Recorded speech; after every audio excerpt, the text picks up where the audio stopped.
ఢిల్లీలో జరిగిన ఎన్నికల్ని చూసుకుని అక్కడ ఫలితాలను చూసుకుని బీజేపీ నాయకులు అమితానంద పడుతూ ఉన్నారు. ఢిల్లీలో జరిగిన ఎన్నికల్ని తెలంగాణతో పోలుస్తూ ఉన్నారు. తెలంగాణ రాజకీయ రంగంలో ఎప్పటికి కూడా బీజేపీ అధికారంలోకి వచ్చేటువంటి అవకాశమే లేదు. తెలంగాణ జనాభా ఉన్నటువంటి పరిస్థితి, జనాభాలో తెలంగాణలో ఉన్నటువంటి రాజకీయ పరిస్థితి దృష్ట్యా ఈ రాష్ట్రంలో ఎప్పటికి కూడా బీజేపీకి అలాంటి అవకాశం వచ్చే పరిస్థితే లేదు.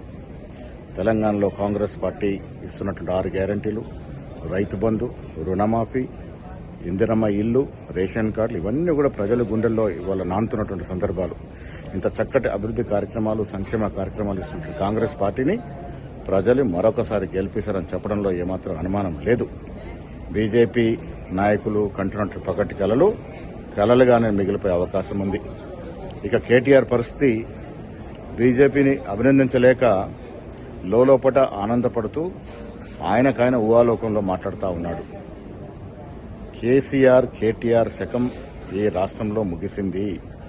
కాంగ్రెస్ పార్టీ ఇస్తున్నటువంటి సంక్షేమ అభివృద్ది ఫలాలు వచ్చే ఎన్నికల్లో కూడా మళ్లీ కాంగ్రెస్ పార్టీని అధికారంలోకి తీసుకొస్తాయి. ఇదే మాదిరిగా దేశవ్యాప్తంగా కూడా రాను రోజుల్లో కాంగ్రెస్ పార్టీ పుంజుకుంటుందని చెప్పడానికి ఏమాత్రం అతిశయోక్తి కాదు.